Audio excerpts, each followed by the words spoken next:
This is part 2 of the lecture series on theme 2. Here we're going to study the algebra of limits, where you're going to see the power of algebras in computing limits of complicated functions.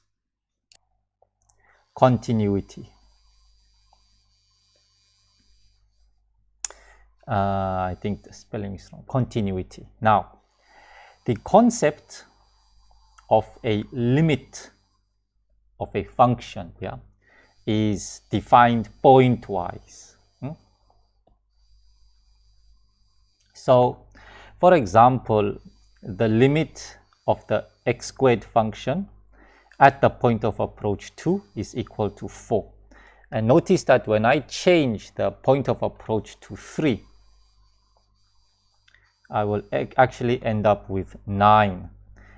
Notice that there is another way. Many books will say this using this notation. The limit as x approach 2 of x squared is equal to 4. Okay, they all mean the same thing. Okay, so now to say that now we bring up the idea of what is called an easy to compute limit. And this is where we give it the fancy name continuous. So let's say that our function f of x is equal to x squared again, okay? Then the limit of your function at your approach 2, if f of x is continuous, so if f of x is continuous, in other words, its limit is easy to compute at the point of approach x naught is equal to 2, it means that the limit of f of x at 2, which we can write as L, is easy to compute. It's just f calculated at your point of approach 2. Okay? So this is what it means. So in our case, we know that the x squared function is continuous at 2 because the limit is very easy to compute. It's just nothing but 4. Okay? So let's now look at our first example. Okay? So let us prove by formal definition of limits that f of x is continuous at x at the point of approach x naught is equal to pi. Okay? So what I'm trying to say is I must prove by the definition of limits, formal definition of limits, that the limit of my sine function at pi is that limit is easy to compute. It's just a function evaluated at this point of approach. So it is just sine pi, which is equal to 0. So I must now show that the limit of sine x at point of approach pi is equal to 0. This is what I must show by first principles. Okay? So now remember that to prove this by first principles, okay, formal definition of limits, I must show that for every challenge there is a deviation bound. I can rise to every challenge and give me a deviation bound such that if my x's are within delta of, so this is my job, of the point of approach pi, then the corresponding image, which is sine x, and the limit, which in our case we computed to be 0, is going to be epsilon close. Okay, so this guy is claiming to be the limit. Okay, so he 0 is claiming to have the title of limit. So in order to have this title, he must satisfy this formal definition of the limit. Okay, so let's go and prove this. Okay, so this is the formal definition of the fact that sine x is continuous at pi, point of approach pi. Okay, so how do I prove this? Well, the way to prove this is by using that contraction property. So what do I mean by the contraction property? Remember that if I have sine x minus sine y, that is always smaller. So the images is in fact closer than the, what is it called, than the pre-images. Okay, this is, so in other words, if I draw a mapping diagram, if x and y are that close, you see, that close, then sine x and sine y are even closer. The distance between sine x and sine y. Okay, so let's proceed. So to prove this, then I must so let's go through that whole step all over again. So step 1 is that I must show that the distance sine x and the limit, that is smaller than a constant multiple times the distance between x and your point of approach. Okay, so you see, this distance in your definition must be a multiple of that distance. Okay, good. So now the way to go about this is very easy. What I will do here is that I will rewrite my 0 as sine pi. Remember, that's how we got 0, sine pi. And notice that sine x minus sine pi, because sine is a contraction map, is smaller than what? X minus pi. The distance between the pre-images, which is x minus pi. Therefore, my m is equal to 1. And so all I must do is set my delta to be epsilon over m, which is 1. And so that does the job. Okay? So that's how to prove that from first principles that the sine function is in fact continuous at pi. Okay, now, so let us look at this. Okay, so this is a theorem that you must now use. So we're going to identify functions which have easy to compute limits at every single point in their domain. And these are called arithmetic, those arithmetic functions that you saw. And the secular functions, sine, cos, tangent, etc. These are all continuous at each and every point x naught in their domain. So what does that mean? It simply means that the limit, let's say my point of approach is x naught, it can be pi like in our previous example, of my function is just nothing but the function calculated at that point of approach. Okay, so the limit is very easy to compute. So for example, let's do some examples. So let's say that my function f of x is equal to just a linear function. This is an arithmetic function. Then my limit at 2 of my function is very easy to compute. It's just f calculated at 2, which is 2 times 2, which is 4, plus 5, which is going to be 9. Okay? And also in general, the limit at x naught of f of x is just going to be nothing but f of x naught, which is double x naught plus 5. This is for every x naught here in its domain. Other authors use this notation, the limit as of f of x as x approaches a, that is just nothing but f at a, yeah, which is just 2a plus 5. So it's saying all the same thing with different notation. Another limit of, let's say our f of x is the arithmetic function in the form of the inversion function. Then the limit of 1 upon x at any point x naught in its domain is just 1 over x naught. So obviously the point of approach must not be 0. Okay?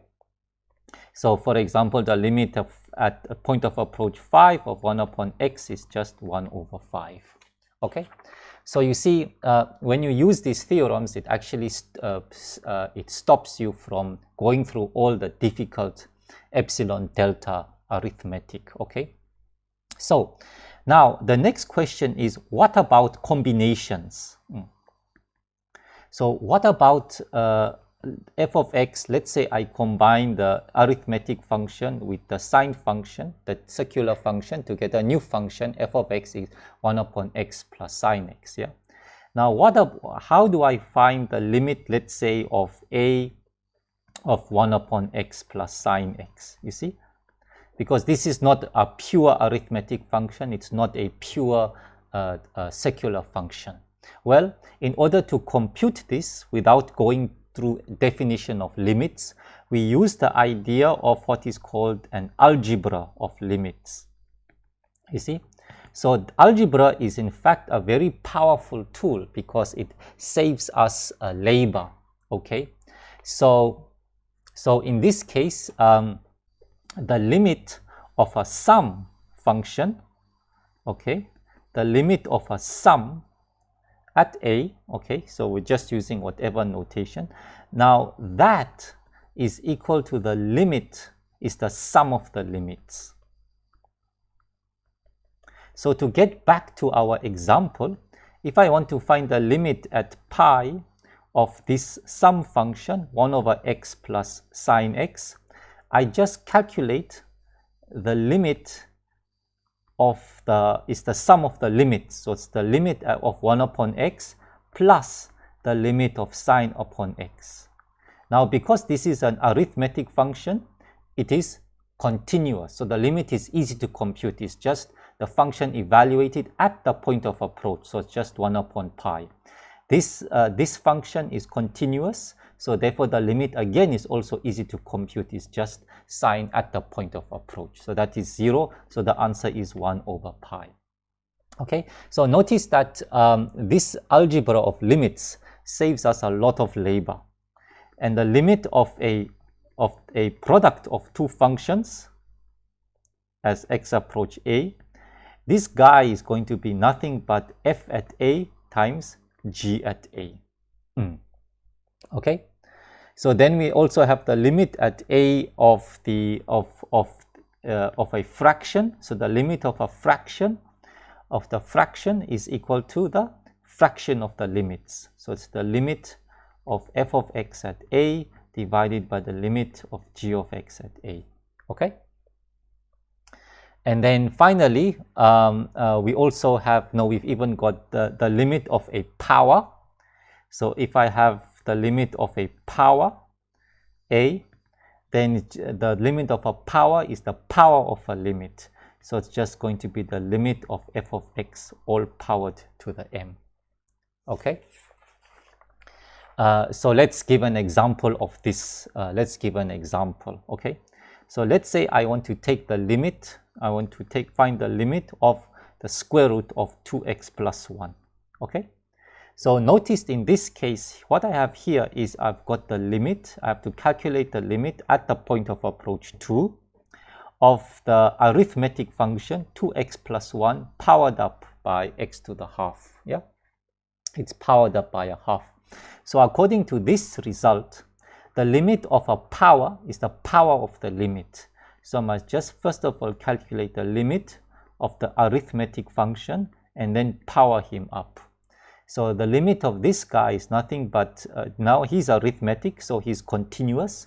So therefore the limit is easy to compute. It's just this function calculated at 2, which is 4 plus 1, which is equal to 5. And so the answer is equal to square root of 5. That's the limit. Okay. Likewise, if another example for the limit of a fraction is, let's say I have the limit of a, what is it called, of power functions. So for example, x squared plus x plus 4 divided by x cubed minus 2x squared plus 7. Let's say I want to find the limit of this guy. Okay, then this guy just ends up just being equal to the limit of the fraction. So the limit of a fraction is the fraction of the limit. So it's the limit of x plus 4 all over the limit at a of x cubed minus 2x squared plus 7. Okay. So this is the whole idea, right? And then you just calculate the top. So it becomes it's just going to be the limit of the sum. Okay. divided by the limit of the sum and differences minus 2 times the limit. And notice that I just end up, because now this is a power function, it's just xa squared plus a plus 4 divided by a cubed minus 2a squared plus 7. Okay, so therefore we come to an important new theorem, and the theorem is that all polynomials and rational functions are continuous. So a rational function is nothing but a fraction where you've got one polynomial divided by another polynomial. So these are both polynomials. Okay, so that's a rational function. Okay, and then so to say that it is continuous, it means that the limit of your rational function is very easy to compute. It's just the rational function calculated at a, which is p at a divided by q at a, provided obviously that this is not equal to 0, because you can't do division by 0. Okay, the final, okay, there's 2 more algebraic laws to help give you more power to computing limits of more complicated functions. And one of them is that the limit of a composite function f of g of x. So the limit of a composite is the composite of the limit. So this is equal to f of the limit at a of g of x. Okay. So so another way to write it is the limit of f of g of x is equal to f of the limit at a of g of x. You see, the limit of a composite function is equal to the composite, you see, of the limit there. Right. Okay. So let's look at this. Let's do an example of this. Okay. So an example of this is calculate the limit of sine of square root of x. You see? So notice that this is a composite function, sine square root of x. So here my f is equal to sine x, my outer function, and my inner function is equal to square root of x. Okay? So the way to go about this is, so the limit is going to be equal to, the limit of a composite is the composite of the limit. So that is going to be sine of the limit of at pi squared of square root of x. Okay, this is a power function. Okay, so in this case the limit of this is just going to be nothing but pi, and so therefore it's just the square root of pi squared, to get pi, and then sine of pi, you see, now we apply the composite of pi, give me 0. Okay, so that's how you, so notice, look how complex, you see, look at how we are dealing with complex, finding the limits of complex functions simply by using the algebra of limits. Okay, as our final example to showcase the power of the limit of algebras. Okay, so this actually showcases the power of a limit, of the algebra of a limit. Is let's do another example. Okay, and this is our last example, and it's going to highlight something very, very important. Okay, so this is question last. Okay, so let's calculate the limit at the point of approach 0 of s plus 1 all squared minus s minus 1 all squared all divided by s. Okay, let's calculate this limit. Okay, so now this question actually brings out very, very important points. Now the first thing here is that, okay, so this is my function. Okay, so this is my function f of s. Okay, Now, so my f of s is s plus 1 all squared minus s minus 1 all squared all over s. Now, the first thing here is that notice that when you, the first point here is that the behavior, when you do limit questions, the behavior of your function at the point of approach is irrelevant. You don't need to know it. Yeah. So notice that my f of s, you see, he is undefined at s equals 0. Now 0 is actually my point of approach, okay?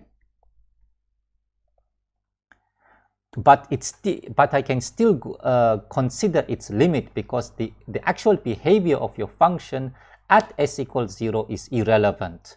Now, to show you now why is this the case, okay? So go back to the days of high school, okay?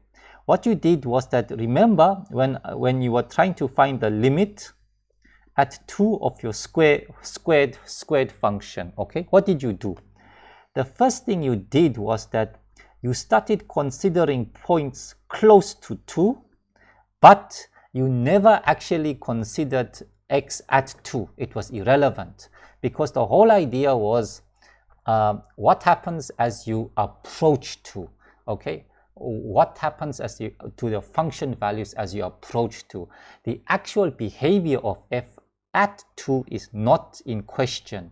What is in question is how do the y values react when x gets close to 2. So that's why in high school, you started with 2.01, then 2.0001. You see, the actual behavior of x at 2 was irrelevant because the whole idea is as x approaches 2, how do the corresponding values of x squared react, okay? So therefore, the actual behavior of your function at this point of approach is not relevant, okay?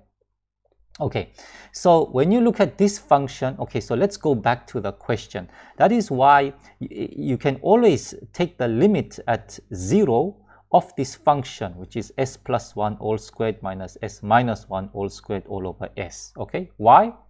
Because although the function need not be defined at 0, okay? So this is a perfectly legitimate question. Even if the function f is undefined at s equals 0. It's undefined at s equals 0, okay? So what we do here is that, so let's actually try and do it directly. So the limit of a fraction is the fraction of the limit. So I get 0 all over 1 squared minus 1 squared, so I end up with 0 upon 0. Now you see, the moment you are dealing with division by 0, this means that this approach can't work because you end up with trying to compute to do division by 0. So therefore we have to use a bit more better algebraic approach, okay? We have to use a bit more sophisticated algebraic approach. So rather than this direct algebraic approach of limit of a fraction is fraction of a limit. So in this case, let's actually tidy it up. So let's actually compute s plus 1 all squared, that is s squared plus 2s plus 1. And then s minus 1 all squared is s squared minus 2s plus 1, okay, divided by s. Now remember that because you are actually the limit, because our point of approach is actually 0, we can always safely assume that s will never be equal to 0. Yeah, okay. And so what happens now here, that is why this division by s is perfectly legal, okay? So at this point, we can just do simplifications. So the 1's cancel off. And so here I get 4s all over s, and I get the limit as s approaches 0, okay? So notice that because my point of approach is 0, it simply means that the behavior of this function at s equals 0 is not relevant. So in other words, we can safely assume that s is not 0 because 0 is the point of approach. Yeah. Okay, now if s is not equal to 0, then we can safely cancel. And so we therefore get 4. Now remember that you can only do this cancellation provided that s is not equal to 0. Now because 0 is the point of approach, s need not be equal to 0. Okay, so that's why you can do the cancellation, and so the answer is 4. Okay.